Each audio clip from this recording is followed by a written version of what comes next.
This episode is brought to you by Trello, which is trusted by millions of brave souls around the world to help them keep track of all their projects and to-dos.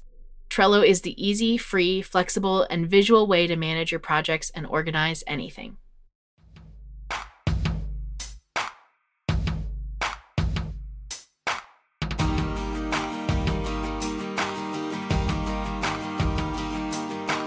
You're listening to Bare Naked Bravery, a weekly podcast hosted by me, Emily Ann Peterson.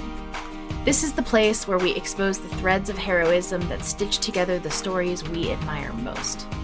As a musician, singer-songwriter, author, teaching artist, and business owner, I encounter some really fascinating stories. Every episode you'll hear features a revealing conversation with someone who courageously pours themselves out into the world. We'll talk about fears befriended, the terrors battled, and the courage created along our stories of bravery, quiet heroism, and all-out gutsiness. We open the Pandora's box of the dream-crushing constraints we all face during significant moments of bravery. These moments of bare naked bravery are rarely censored in real life, so if you're listening with little ears nearby, please know that some episodes may contain mature language and subject matter. The questions I ask today aren't scripted because I'm just curious. What is bravery?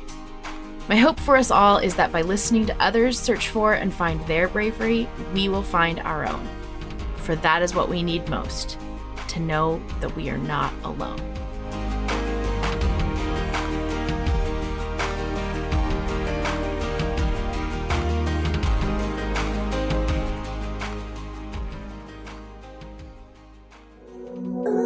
The best way you can support the show is to share it with a friend or two. Send them an email, text, or tweet. Tag them in one of my Instagram posts. My handle's Emily Ann Pete. Or leave us a review on iTunes. It takes seconds and can be done from your phone right now. Bottom line, we need more bravery in the world. So let's be brave together.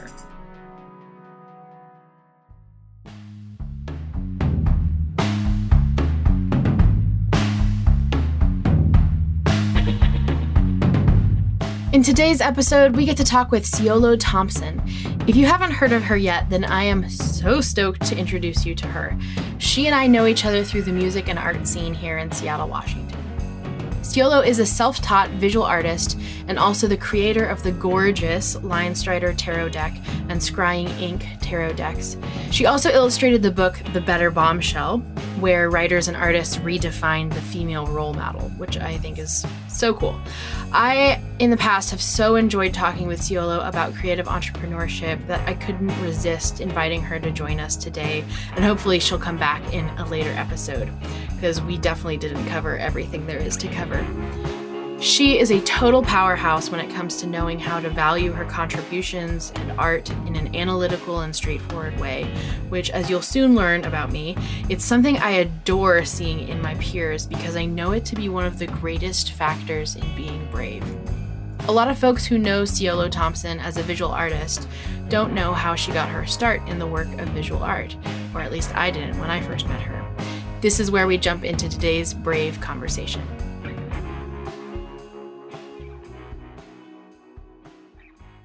Thank you for joining us. All right. So you are a visual artist. Yes. You were not always a visual artist. I was not. I was an X-ray tech, and I worked as an angiographer, which is doing X-rays of blood vessels, essentially. So I worked at Harborview and University of Washington. That's awesome. Yeah. Some people would say, I mean, I can see where the connection would happen, but some people would say that that is a very far stretch. Yeah, that was my attempt to go straight. I spent several years going to school for that, doing the work, and it's a great job. It's a great industry. I met wonderful people, but it's very much a career for someone that isn't an entrepreneur and isn't a maker. You're not making stuff. You're not doing creative things. What's the daily work required to do that? I worked at Harborview mostly, and I personally would do 12-hour shifts. So you're in 7 o'clock in the morning and you're out, 7 o'clock at night. And then because I was doing angiography, which I was on the stroke call team and whatnot. So you're pulling call as well. So kind of when I started to wind down in that field, I was, sometimes working 80 hours a week up in the middle of the night frequently, which is fine. I'm pretty good at running without sleep. I can't run without food, but I can run without sleep for a long time. So, I was also going to school full time while I was doing all that. So it was a little crazy. And I had a kid. Right. Yeah. But it's okay. I'm okay with like periods of super high stress. But the main thing is just not making anything. And I am absolutely one of those people that just has to make stuff constantly. And if not, I'm not happy. And I think a big takeaway that I had from that whole experience is just because you've invested a lot in something doesn't mean you have to do it forever. It was a big decision for me to say, I'm going to walk away from this career that I've put all of this time into. And it's a really good job working with really great people that just, it turns out, is not the right fit for me and isn't what I want to do with my whole life. Yeah. But that's it. I know there are so many people that I talk to that want to make a transition to something more creative, but they can't imagine leaving their job as, a marketing consultant or whatever. It's a hard thing to cut yourself from those sunk costs. It really is. You've invested years of your life and a lot of money into doing something. It is so difficult to walk away from it. But, the thing I always tell myself about this kind of stuff is I will never be younger than I am today. And 10 years down the line, it's not like I'm going to want to pursue a creative life less than I do today. So it now is the right time to cut my losses. Right. I think even after I've been in the creative field, there have been some projects that I've been a part of where it's hard to even cut those sunk costs. Oh yeah. To go like, this is not working.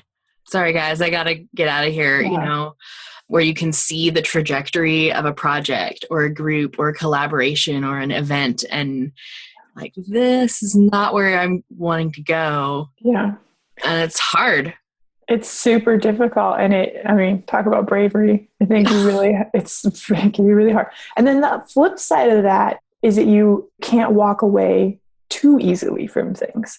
Like you also have to think about, okay, well, am I just feeling discouraged? Is this just not working because maybe I'm not thinking creatively about how I could make it work for me? It's super difficult. Well, and there's serious value in that friction. Yep. Like you mentioned, there's serious value there. And it's really a matter of determining like where that release point is, where the tipping point. Right. So when I whip out our entrepreneurial phrases. Yeah. Yeah. What was the tipping point for you in leaving that job? Was there like a moment where you were like, fuck no? I never had that moment because I actually really liked the job and I loved the people I was working with. So it was never about not liking the job. I just knew it wasn't my vocation. That's not what I'm called to do. There are other people that I think that are perfectly happy in that job. I'm still friends with a lot of them.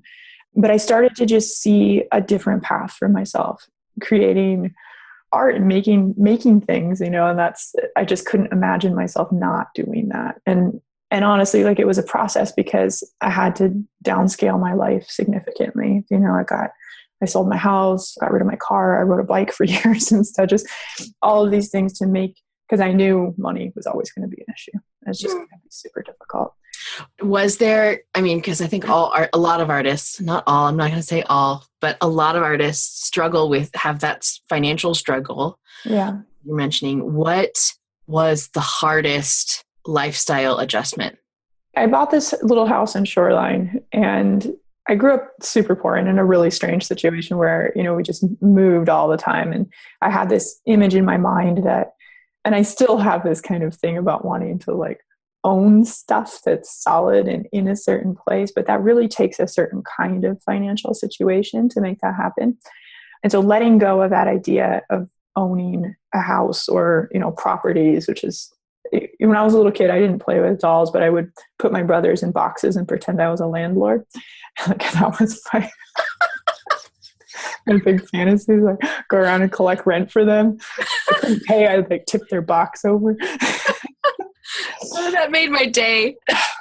I'm kind of not a very nice person. I have a weird like I still have fantasies of like owning an apartment building. And actually, Emily, I think that'll probably happen for me fairly soon, where I'll own a bunch of rental properties, because I can't cure myself of that particular weirdness. Sometimes when I can't sleep at night, like my happy place that I go to is like, I like to imagine myself as the landlord of like a huge building and have all of these people in there. And of course, you know, the 2 bottom floors are cool artist studios where, you know, people can create stuff, and I give them space and, you know, give them living arrangements and things. But also I have, you know, 50 other tenants, and I'm very strict with them.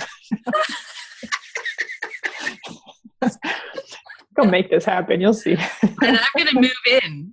Yeah, you can move in. I'll move right on in. I'll be like opening day with my U-Haul. Yeah, it's hilarious. My building is going to be the best. You'll see. That is hilarious.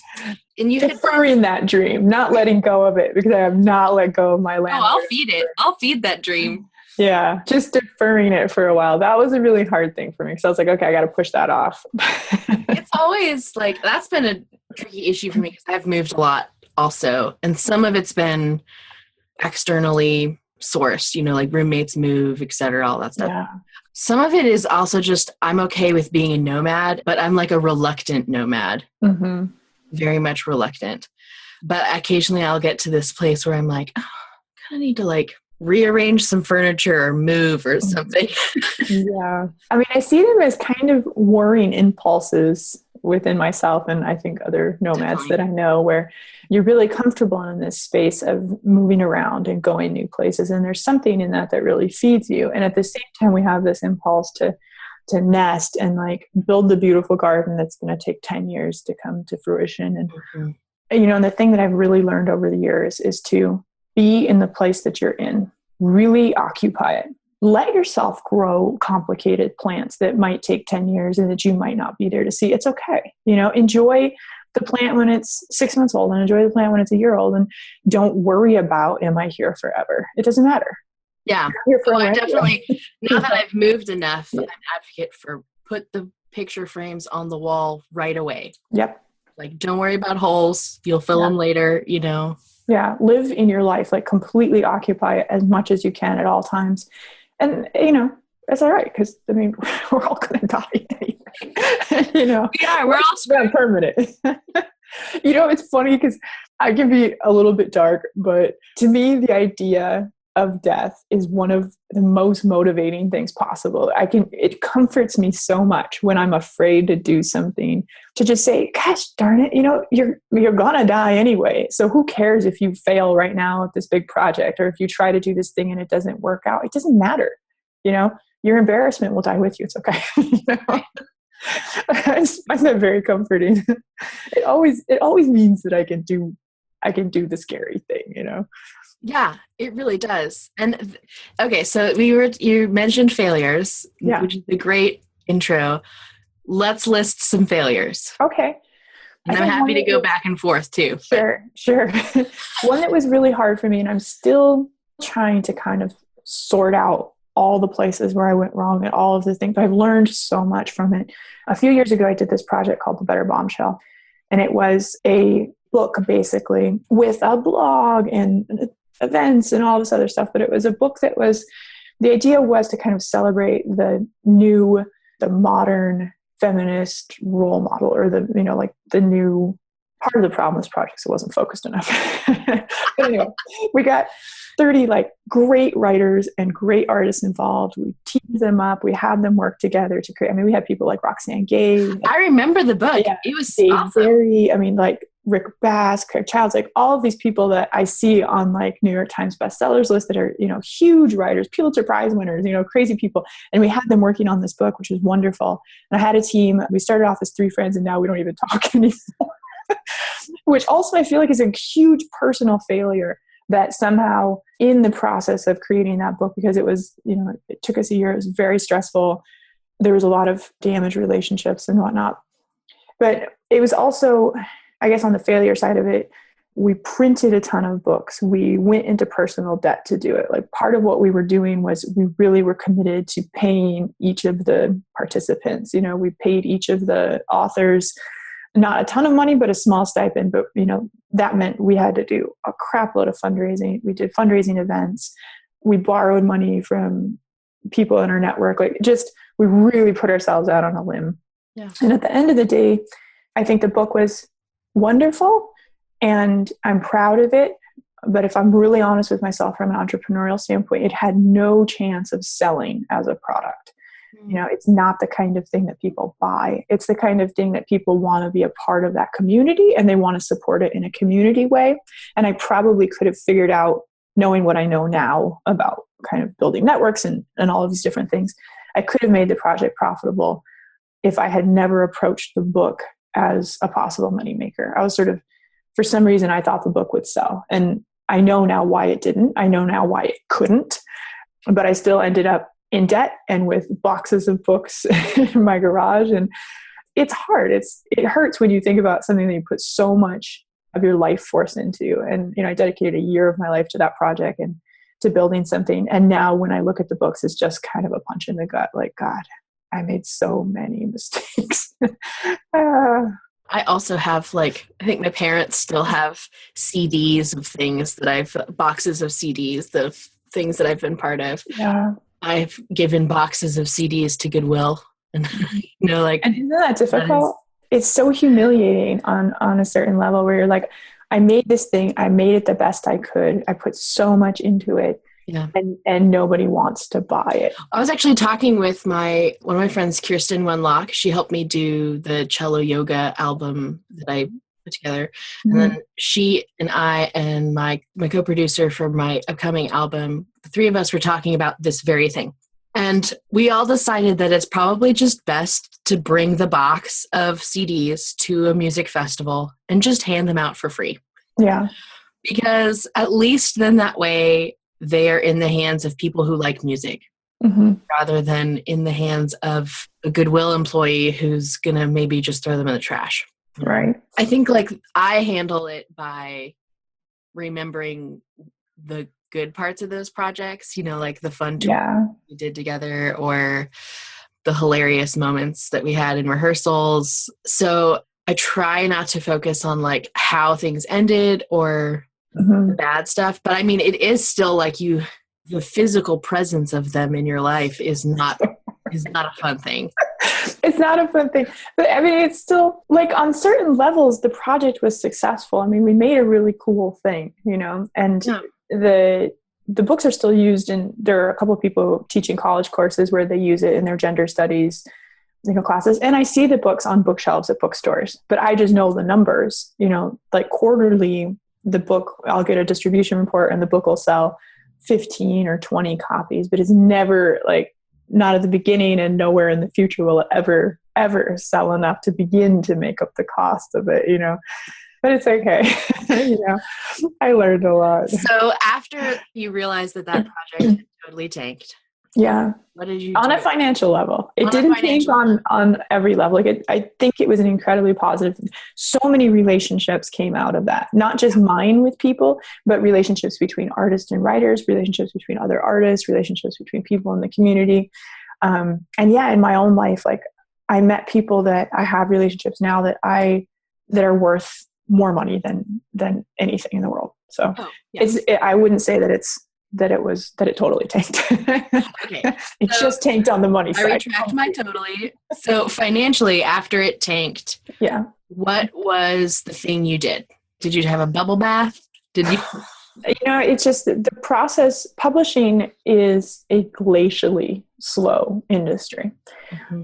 So the failure of the project was something that took a really long time to get a full picture of, because we didn't stop trying. You know, we went on a book tour where we went physically to all of these tiny bookstores all the way down the West Coast to convince each little bookseller to carry, you know, 3 copies of this book or 4 copies of this book. And we thought that in that we were kind of planting the seeds for it to grow into something bigger. It took a long time and, you know, several quarterly reports to really understand how financially dire it was. And thankfully, because I'm a frantic creative person, long moved on with my life. So I didn't have to have like a moment of failure. There wasn't like a moment where I launched the thing and the numbers didn't come in. It was just a slow, long mudslide of failure. It's hard. I feel like I'm still feeling the fallout of that sometimes. How so? I think it's made me really shy about doing anything that's too idealistic. Mm-hmm. It's made me shy of doing anything that's sort of pushing social change, as like I could do that with my free time, volunteering 1 day a week, but to do a big project that's based on an ideal, I'm really shy about that again, because I think people want to click a button or make a post on Facebook or something like that. But when it comes to really like putting down their $20 or $30 because they believe in the message of something, you're really into different terrain. Like people, if you look at someone's budget, there's a certain amount of money and time and effort and whatnot that people might give towards a good cause. And I don't want to try to take that dollar from someone. I'm much more comfortable like selling them something pretty, Isn't that interesting? I know a lot of people who feel the opposite. Yeah. Out of probably self-deprecating reasons, like they don't think they're worthy enough to make a profit off of their own art. So they're willing to do something for charity, and undervalue themselves in that respect. Yeah. But I totally agree with you that there is, the same thing's happening with the music industry, where it's really difficult to get somebody to throw down $10 for 10 songs. Yeah. And my entire peer group is trying to figure out ways to cope with that, basically. Yeah. And work around that, or to just stick their fist up and their middle finger up in the sky. So I'm going to do it anyway. And I'm going to do it anyway, and maybe Spotify will listen to me, Yeah.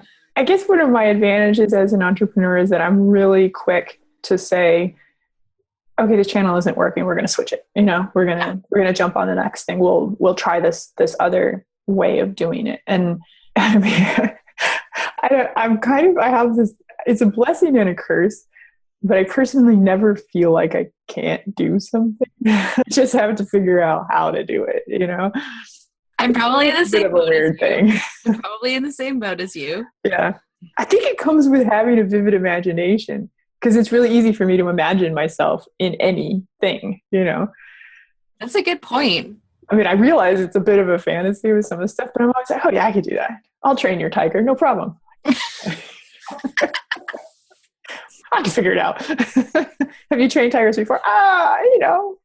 I'll just learn it. I'll just learn it real quick. No problem. I'll be there. I'll be there on Tuesday. I'll read the book. I'll be right there. I got this. And you're in a cage with a tiger and you're like, oh, hi, tiger. Ow. But in my mind, I am like expert level tiger trainer, And then the reality, sometimes you get that avalanche effect of like, oh crap. And now what? I think a lot of this, like switching mediums, switching markets, switching methods, that comes with this ability to just be able to say it first and then do it. Oh my gosh, you are so right. I believe 100% in that. To me, it's such a huge thing to just be like, I'm doing this thing. I haven't started yet, but I totally know I'm doing it. Because once it's out of my mouth, there's this like level of commitment to it where I'm like, okay, now I better go do the thing.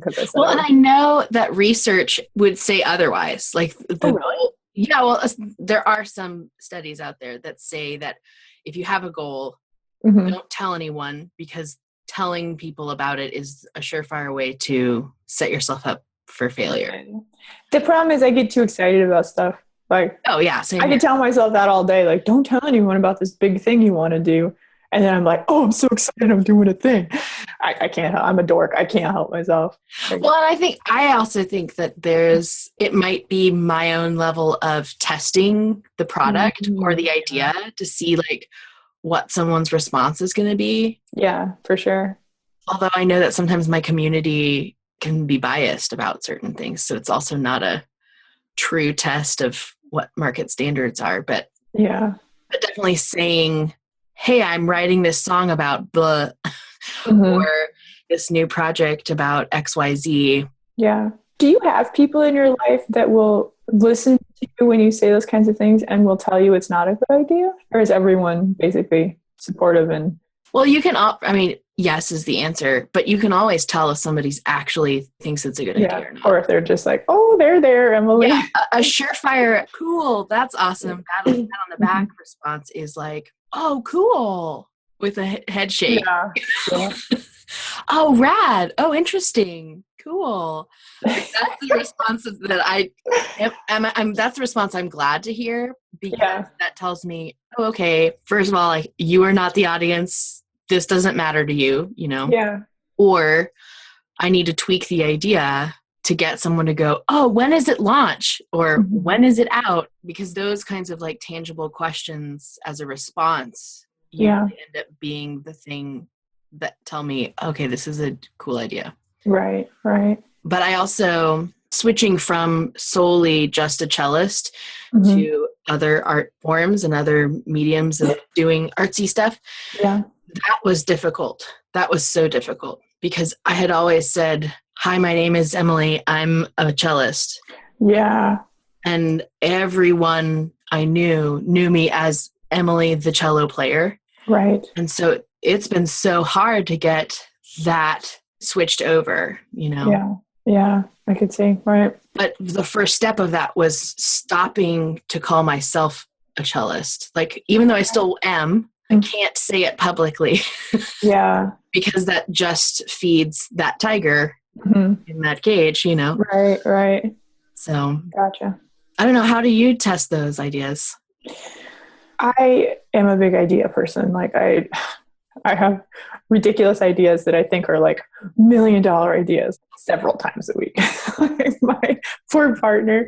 Do you keep a list of them? Dude, I have a box of genius ideas. Yes. It's actually called the box of genius ideas. I love it. And part of that is because it helps me keep focus, because the shiny new thing is always more fun to work on than that thing that's 6 months in progress and has become a huge, work thing.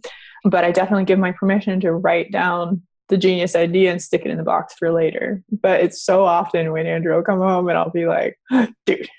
And he's like, what? I had a genius idea. I'm laughing because I know exactly what that's like, where you're going through your day and you're working on this one very specific project, and then all of a sudden something happens and you have to stop everything and plan the next 10 years of your life should you go down that road. Man, I own like 50 websites, like URLs for like every genius idea. I mean, obviously not every, because I'd own like 1,000 websites. But so often where I'll be like, oh my God, that's such a good idea. I better buy the URL. And then, I mean, the curse of having some like, web building skills and whatnot is that next thing you know, you've got like a mini company set up on a website. That's happened more times than I care to admit, where I'm working on a project and then that very thing happens. I buy the domain, get the whole thing set up, shopping cart and everything, And then next thing you know, it's like 2 weeks have gone by and I haven't actually done anything, but I've done a lot. Yeah, you've done a lot. You could have billed for those hours. Exactly. I've changed my relationship with that whole thing, because I used to get down on myself about it, because I'm like, oh my God, there are all these things that I started and I didn't finish and this and that and the other. And so now I'm allowed to, it's a house rule, where I'm allowed to think about anything, start anything, put any idea in the idea box, buy any URL I want, blah, blah, blah, as long as I finish 2 big projects a year. That's all. If I finish start to completion 2 big projects a year, I can, like, in my spare time, screw around all I want with as many websites as I want. It's fine. So what qualifies as a big idea? Like the Line Strider Tarot deck, for example. Okay. For me, that was a project that it took me a year. And then doing a crowdfunding thing as kind of proof of concept, to pitch that to a publisher, to get a publishing deal, to go through the process of working with a publisher to edit and redoing the cards they wanted and redesigning. A year and a half of work. That's a big project. Yeah. Boom, finished it. It's in the store. you know? So I'm like, ooh, I earned myself some like fuck around points with that one. Or like the scrying tarot deck, which is finished and is about to ship out. Great. That is a big project. It is done, you know? So I can do other stuff. If I've done something like that, I can screw around a little bit. But also the thing I've realized over time is that the more I can kind of have a general mission that has a lot of prongs to it, that's better. If I could just have a general focus. I mean, clearly the general focus right now is card decks. Yeah. So it's doing products that I've identified a particular customer. And really what that means is I kind of found a tribe and I want to make stuff for them, you know, for this particular tribe. And it doesn't all need to be card decks and stuff. I have some other things that I'm doing, but it's all in a general focus. And I've actually started a little company that just serves that avatar. But then it doesn't mean, I mean, I had this awesome genius idea recently to do, because I do a lot of hiking, and I had this great idea, and I'm also a big game nerd. So I had this great idea to create these regional hiking guides that are for gamer kids. So they're written as like gaming guides. So instead of a hike, it's a quest, and it's called Away from Keyboard Adventures. And it's this whole thing. And I really did a lot of work with that. Like built these cool maps that look like video game maps, but they're of hiking areas. And I just, at some point I realized, I was like, wow, this is sucking up like 20 hours a week. And it is so far outside of what my demographic is that I'm supposed to be focusing on. And I still think it's an awesome idea. And I own all the URLs. I have the website. If I was choosing to do that, this regional hiking guide for gamers, I really need to do that. I need to focus 100% on that. And I do think it's $1 million idea. I do think that somebody should do it. And I'd be happy. Especially now with whatever the Pokemon and all this stuff. Yeah. I mean, I was doing it before Pokemon came out, and it's kind of reaffirmed to me that this is a thing, you know, like I love, everybody's so down on this Pokemon Go thing, but I freaking love it. And I love seeing people walking around outside. And yeah, okay, they're looking at their phones, but you know what? They're moving. They're out of their houses. And I think it's a great place to start with this kind of thing. And I'm a big geek. And I always like the idea of the nerdy kid. Try to imagine a super nerdy kid walking into REI, you know, and like the level of alienation there, the level of like, this community is not for you. Like, how does a kid like that even start to form a relationship with the outdoors and a positive relationship with their body and things like that? You know, right. I do feel like this would be a super awesome project, but I either need to do it or not do it. You know, I can't just work on it 10 hours a week or whatever. So I don't know, maybe someone will hear this and wants to work on it, in which case I will give you my maps. I will get you started moving on it. We'll put all of Siolo's stuff in the show notes. So you okay, cool. Yeah. Reach out to me, because if you want to take that torch, I will very much be like your quiet partner in the corner, and I will give you all the stuff and you should take it. Because I do think it's something that would sell, that would be awesome, and that would make the world a better place and would enrich people's lives. I just don't have the bandwidth to do it. If there were two of me, I would take my clone and put her on that project. Mm-hmm. I can't.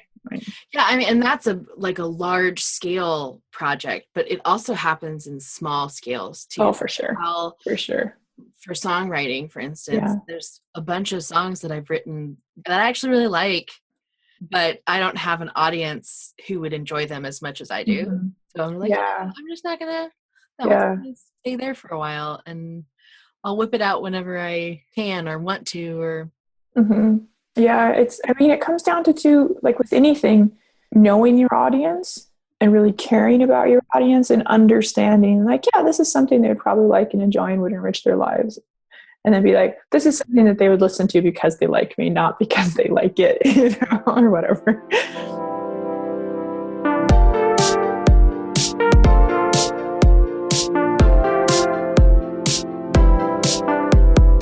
Putting together a podcast was a crazy idea I've had for a long while. One of the reasons I put it off so long was all the details, scheduling, to-dos, emailing, and editing processes required to publish a single podcast episode. It's a lot of work, but it's worth it. And Trello might be the single reason why you're listening to this podcast right now. It helped me set up a simple way to visualize the production process of every episode. And I'm a visual learner, so spreadsheets don't always do the trick with me. Trello will help you manage any project you've got going on. Family grocery lists, working with your assistant, brainstorming ideas, collaborating on that film project, or researching that ant farm hobby. Trello is simple on the surface, but has everything you need to get stuff done. Post comments for instant feedback, upload files from your computer, Google Drive, Dropbox, OneDrive, add checklists, labels, due dates, and so much more. And the notifications make sure you always know when important stuff happens. It's free, and you can sign up by going to barenakedbravery.com/Trello. TRELLO.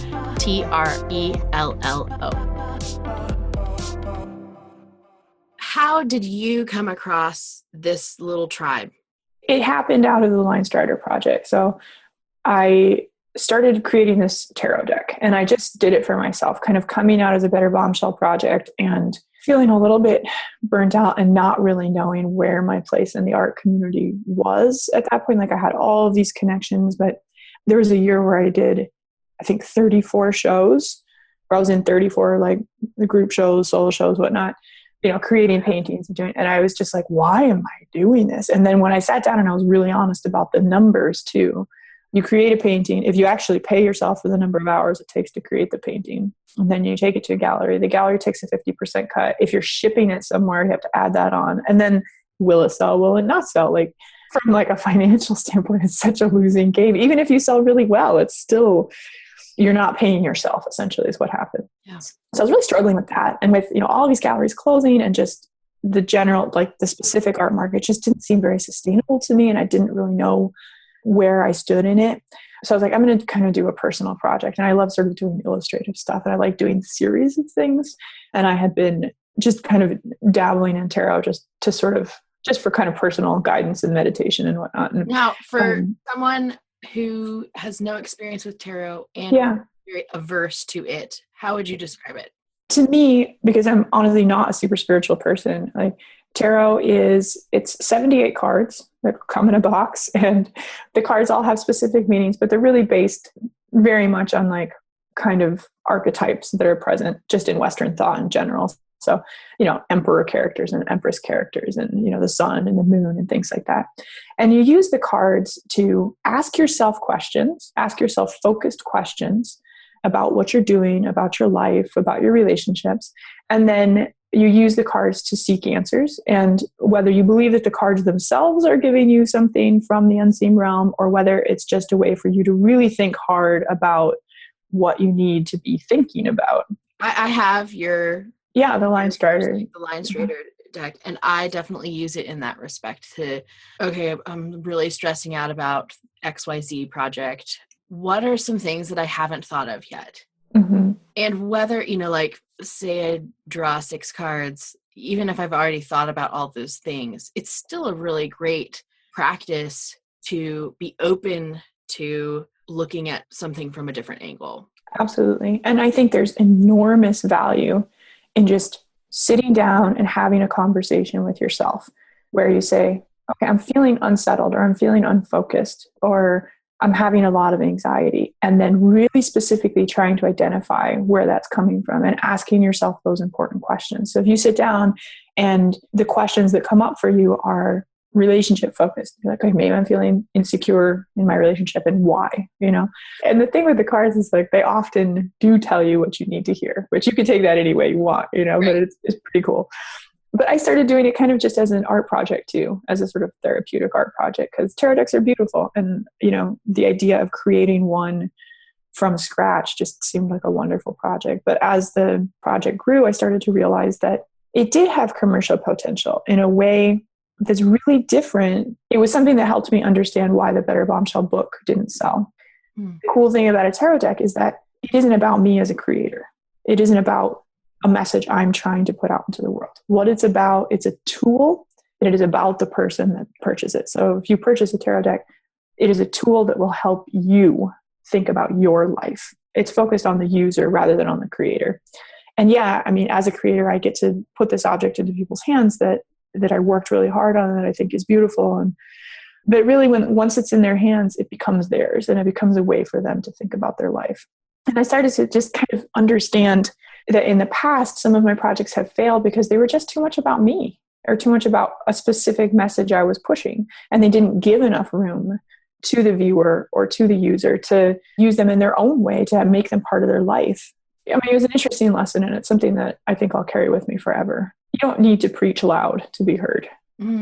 There is so much to be said for approaching your art from a servant's mindset. Absolutely. I feel like not only am I good at it, but I think everyone else is really good at sniffing out the ego in an artist. Yeah. And when that ego really stinks, is really fragrant, you, depending on who it is, unless they're a sociopath, you're just really I'm really turned off by it personally. Yeah.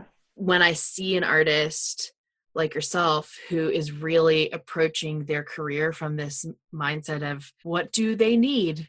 How can I help? That's so much more refreshing. Well, and it gives me as a creator so much back in a really interesting way. Like, I had no idea that it would affect my life so much, but I have to tell you, like, I've made a lot of stuff. Okay. I've made books, I've written stories. Like, I know, I've seen millions of pages. Like, I've made a lot of stuff. I got a lot of content out there, but nothing has ever made me as happy as, like, if you go on Instagram and you do #LineStarter, you will see hundreds of posts of people who have the tarot deck and they're in their homes and they're using it in their way. And sometimes they alter the cards, they combine them with other things.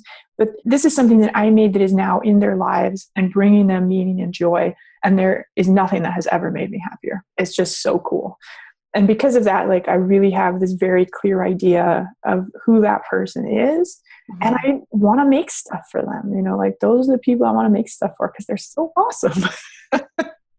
You know, and they've given me a new relationship with my work too, which, as you say, is very much from this point of view of wanting to serve and wanting to create something that creates value for them, you know, rather than just, oh yeah, that's a giant painting I made that's now in your home and is a huge testament to, like, my skill as whatever. Where I don't even want to do that anymore.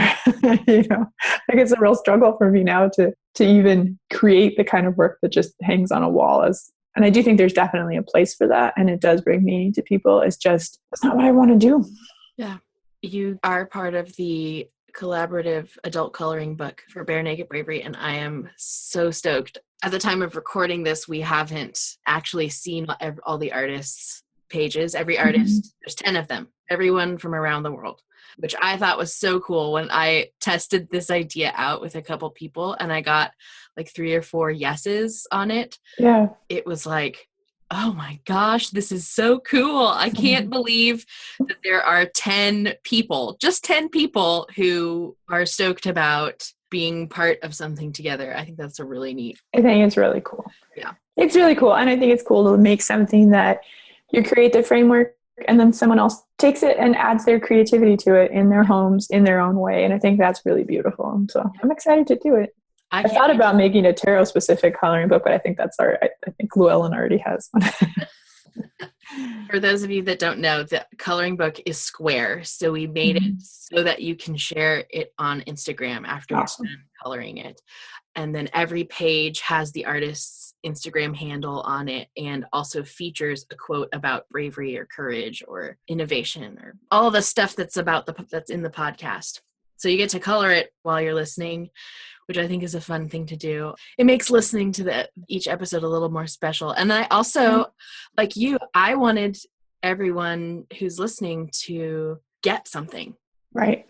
More than just, they're giving an hour a week of their time to listen to all this awesome bravery, but I wanted to give them something in return. So and I'm really glad that you get to jump in on this. So it's cool. I think it's super cool. Yeah. Yeah. So you had this idea to do this tarot deck, and then what happened? So I created the tarot deck, and then as I was going, I realized, I was just doing it for myself to start with. And then, I was just posting things on social media as I would finish a drawing. I'd be like, I just did the chariot. And what do you guys think? And I got so much positive feedback from it. And people were like, oh my God, when this comes out, I have to have a copy of it. And then I actually put together a packet and sent it. And so I said, okay, I think this is a go. I think it's publishable. And so I put together a submission packet and sent it out and got rejected. Yay for rejection.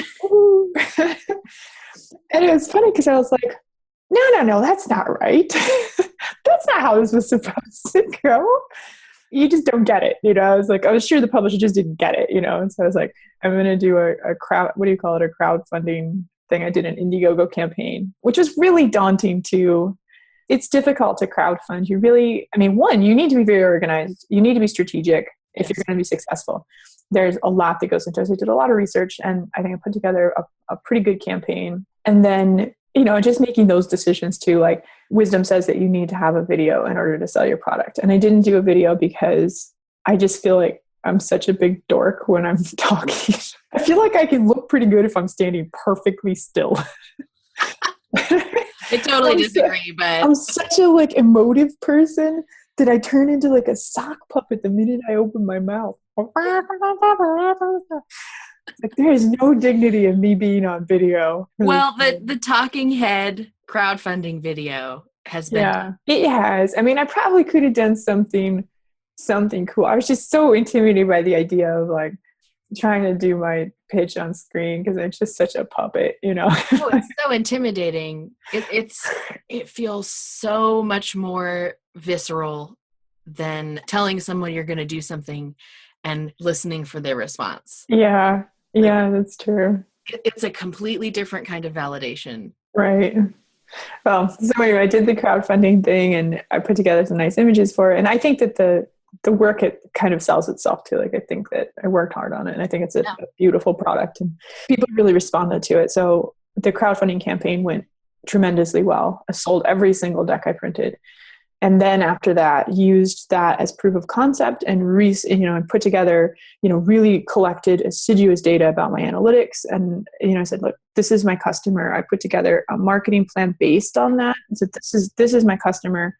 Here are my sales. These are the people that are going to buy this product. This is what they look like, and blah, blah, blah, blah, blah. All this information, and then resubmitted to the publisher, and then they picked it up. I got a letter I submitted to the publisher again, and then I got... From what I remember about the story, though, you didn't submit it to their normal admissions person. That's true. I went straight to marketing. Yeah, you went to their marketing department. Yeah. Which I thought was so smart. Yeah, I think that the crowdfunding thing really, it can be a great tool for proof of concept. Just for you sometimes too, because you are suddenly in a space where you have access to a lot of data. And a lot of that data is just the feedback you're getting from people, the questions that they ask. So if they ask you a question and you need to look at that and say, oh, okay, that's an aspect of my project that isn't as well developed as it should be, because it should be explaining this without them having to ask or whatever it is. So, crowdfunding is hard, but it's also just such an incredible tool for creators because you get so much information from it. Yeah. And then also if you're really good about just, collecting your analytics and looking at that and, using those numbers to kind of give you a very good picture of who's responding and also who's not responding and why, and whether you need to be going after that audience or whether you should really focus on the person that is responding. Well, I think the benefit of having a product for someone else, or I should say the benefit of having your ego removed from this project is that looking at those numbers is easier. Yes, for sure. Because looking at the numbers of people who haven't backed your campaign is a lot easier to do when you're not as attached to the project. Yeah, for sure. Not that you're not attached to it, but you know what I mean. But when you can look at it from a numbers perspective and sort of step back a little bit and just kind of put it into the world and then just see what it does, let it be itself for a little while, Anyway, so the project got picked up. I signed a contract to have the deck published with Goodwill, and then the editorial process kicked in, and I was so afraid of that because I am a one-man show. I have the capacity to collaborate with people, but it's always difficult for me. And especially when it comes to, I can work in a collaborative sense if I'm a project manager, as long as I'm not actually trying to make stuff, because making stuff with other people does not work out very well for me. I'm too much of a control freak about my process. And I actually have to work in a room with the door closed just in the house because I can't handle other people being in my creative space, So I was very afraid that working with the editor, because, I did the tarot cards, but then I also wrote a book that goes with the tarot cards. And I was afraid that working with an editor was just going to be super hard for me. And it wasn't. It was awesome. Suddenly being involved with a group of people that want your product to succeed. that want it to be the best it can be, that obviously value it or they wouldn't have bought it, was such a cool thing. It was just really neat. And so, I got a lot of feedback from them, some changes to the manuscript. They had me redo 4 or 5 of the cards. And the whole time, like everything that they did, I understood why they were doing it, because they wanted to make my thing stronger. And that was such a valuable experience for me. Like, I really took a lot away from that. And it's also just so cool to not be alone in it, because usually when you're in the creative space, you're so alone in it. It's just, you're making this thing and you have all this self-doubt or whatever, but you're so involved in it. And then to have other people in on it, and a designer who's like, oh, we really think the packaging should go this way because it's more message consistent and this and that and the other. And you're like, hey, you guys are right. I mean, there's a reason you do this professionally. And how cool that you're on my team now and that I'm on your team. Like, it's just super awesome. Not being alone in that process is so wonderful. It really is. Who knew? I mean, I would have never thought that was how it was going to go. I thought it was going to be so difficult, When I just love, because both of us are in the same boat again for this going it alone thing. And when I discovered how awesome it is to have somebody on your team, I was like, how come people don't do this more often? Right? How come everybody doesn't work with an editor? And then you open the door and you realize, oh, everyone else does work in a team. Yeah, this is how it is. Oh, I'm the weirdo. Yeah. I mean, I still think there's definitely the initial making of the thing, the initial idea for phase for me is very solitary. Because I'm also someone that is so open to the world, I'm so influenced by stuff, I can tell you if I listened to 4 podcasts on boat building in a row, I would be building a boat. Like, that is who I am. Like, I'm all about learning stuff. I'm a total autodidact, but I am so easy to influence. So I need to really be in a little pod when I'm making something new. But then once it's got its legs and it's in, sort of going into the marketing and packaging phase and whatnot, it is so great to have other people, especially professional people, that they've honed their skills on this. This is what they know how to do. And to trust them and value their skills and kind of hand it over is just freaking awesome. I highly recommend it. Yeah. I also highly recommend it. It's great. It's super cool. It's really great. Okay, so what are you working on today? Okay. When we hang up the phone, what are you doing today? Yes, I am working on a new deck. It's a deck of playing cards, and it's based on the tarot system, and that also will double as a tarot deck, so it'll be expanded into a tarot deck. But it's all based around the plants that are associated with tarot, so it's a botanical deck, essentially. Yeah, so I actually started a drawing this morning, and I'll continue on with that. And then the other thing is that I've sort of all of these products that I'm making, I am bringing them under a business umbrella. And so the business is called Bay and Willow, because there's a giant bay tree out there and then there's a giant willow tree out there. So they're 2 of my big tree friends, but they're also sacred trees within sort of the Wiccan system and whatnot. And so it's basically a lifestyle brand for witches. Yeah. And so all the stuff that I'm making falls under that brand. So I'm working on a line of products that are, sort of cartomancy and divination related. So tarot decks, I'm doing a fortune telling cup, things like that, but a whole line of products that are in that. And then the other thing that I'm working on, that's a 2017 project that I'm kind of in the phases of doing the financials and stuff on, is I'm partnering with someone and we are going to open a bar. What? Yep. You heard it here first. What? And I would probably not generally talk about it at this space because it is such a big long-term project, but I'm just so excited about it that it's hard not to talk about it. So it's called The Broom Closet, and it is a bar that is basically for witches. Oh my gosh. That is so... It's going to be the coolest thing ever. Yes. Yeah. I can only imagine what the cocktails are going to be like. Right, exactly. So it's all potion based. Like the cocktails are named after potions. And then if you're with a group, you can order a cauldron. It'll come with dry ice. What? The whole menu will be how long? Let me ask you. Witch, hedge witch. There'll be a witch menu of different sandwiches. Shut up, it's genius. You're going to love this place. I love puns so much. That's why I'm laughing. It's going to be great. Oh my gosh. It'll be pretty funny, but it'll definitely be I mean, it's a very niche thing, which You would have have to be if scared you're me. going to It would start have a bar. scared me in the past, but I really, what is it? The riches are in the niches is one of these entrepreneurial statements. But I really believe like I'm ready to do this. It's something I've always wanted to do. I worked in bars for years, and I always one of my little fantasies, I always imagined owning a place, and I think it's time. I'm ready, So fun. and I think it's just a really fun concept it's also just a cool thing to provide a cool kind of safe space for a certain kind of weirdo. I want to make the kind of place where if I were in a new city, I would want to go there, and find my people there. So yeah, that's the other thing. I am so freaking proud of you. That's going to be great. And then, the other thing is I found just a great partner to work with on this, someone that's just a kick-ass lady and just believes in all the right stuff. And, she's a strong feminist. She has a business where she really tries to put women forward. And yeah, so it's gonna be really fun. I mean, guys can come to the bar. It's not really for them, but they can come there. It actually might be a great place to get a lady. They're all hanging It out. might be. I mean, I think it'd be a certain kind of girl, as long as you're okay with people that wear a lot of black or, are really into growing weird plants.